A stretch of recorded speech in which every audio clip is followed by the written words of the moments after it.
Tonight we welcome former House Speaker John Boehner. He is the author of a new book, On the House, a Washington memoir, causing quite a fuss here in Washington. Mr. Speaker, thanks so much for being here. Brett, it's good to be with you. You know, you've known Joe Biden for many, many years. You've called him a good guy, somebody that you could work with. I'm just curious you heard Jackie's piece, and President Biden, what you see of these first days in office, so far pushing things through with Democratic votes, saying that bipartisanship is really Republican voters in the country, not Republican votes on Capitol Hill. Well, you know, the press wants to talk about the schism in the Republican Party between the serious Trump people and the traditional Republicans. But there's this schism in the Democrat Party that's been kind of boiling just below the surface between traditional Democrats like Joe Biden and the progressive wing of the Democrat Party, which Joe Biden has caved to and caved to and caved to repeatedly over the first several months of this presidency, and getting in the way of working in a bipartisan fashion with Republican members of Congress. And so I understand the verbal gymnastics that politicians go through. I was never very good at it. I always thought that speaking English always served me a lot better. You know, the Republicans over the last 4 years didn't really seem to push concern about deficit and debt. In your days with dealing with President Obama, you had the opportunity with the Simpson-Bowles Commission to kind of go down this road, but you could never get it across the finish line with President Obama. Is that ever possible, do you think? That was my greatest disappointment, Brett. It really was. And I wish we could have gotten there. We would have put America on a path toward fiscal sanity for the long term, but it didn't happen. But we did cut the deficit 5 consecutive years. While I was Speaker, Barack Obama was president, and Harry Reid was majority leader for most of that time. So there is a way to handle the spending issue, but at some point, you got to pay the piper. You can't run your household when you keep spending more than what you bring in. You can't run a business that way, and your government can't run that way either. Yeah, I'm curious, Mr. Speaker, you write in the book this, page 61, I don't think Ronald Reagan would recognize the Republican Party today, and he sure as hell couldn't get elected in it. As a matter of fact, Reagan would be the most left-wing candidate in the GOP these days by a mile.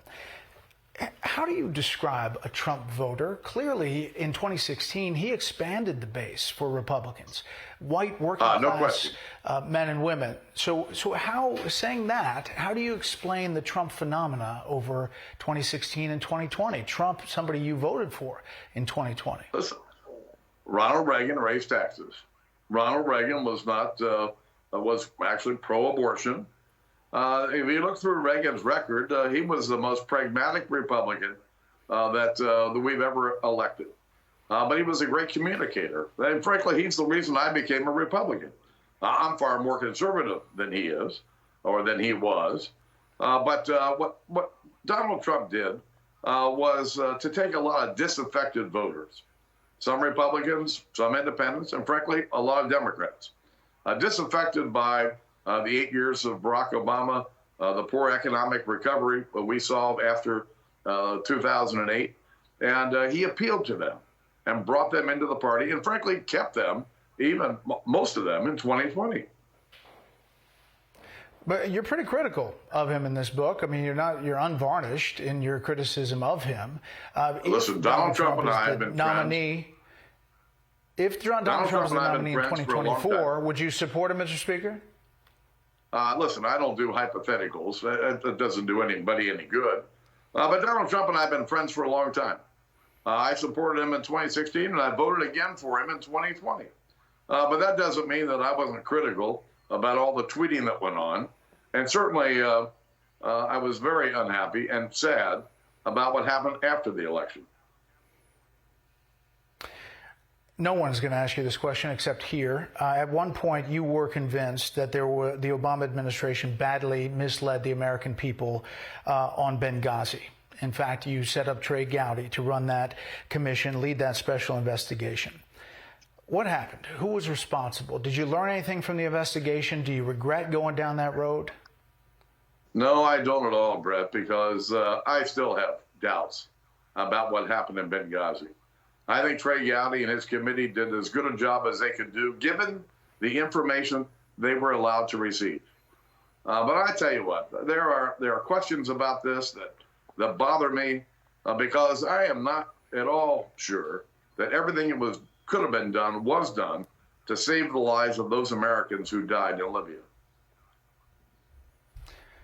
Why is it that Nancy Pelosi can get Democrats to vote for something, even when they're really opposed to her, and Republican speakers, including yourself, had a tough time herding the cats for big votes?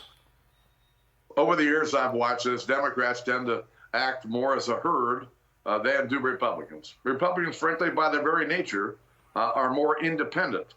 And so Pelosi's had an easier time up to this point.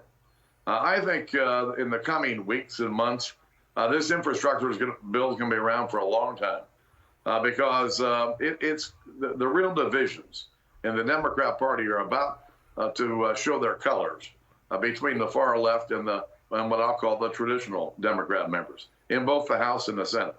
And so anybody thinks their taxes is going up anytime soon, relax. Anybody thinks this bill is going to pass anytime soon, relax. It's not going to happen. What is the deal with Ted Cruz? Listen, this guy wasn't even a member of the House. He was a member of the Senate. And the guy is always stirring up trouble with some of the knuckleheads in my caucus.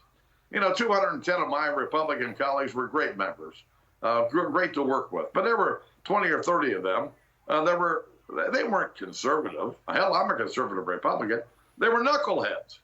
And Ted Cruz came over and kept winding them up to do crazy things that have never had a chance of becoming law.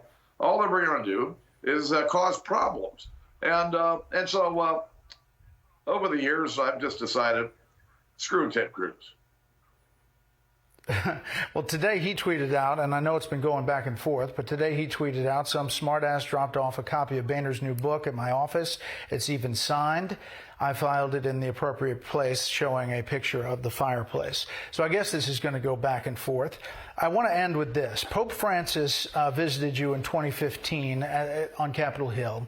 And you seemed touched by this visit, very touched. And in his speech, the Pope said, another temptation which we must especially guard against, the simplistic reductionism which sees only good or evil, or if you will, the righteous and the sinners.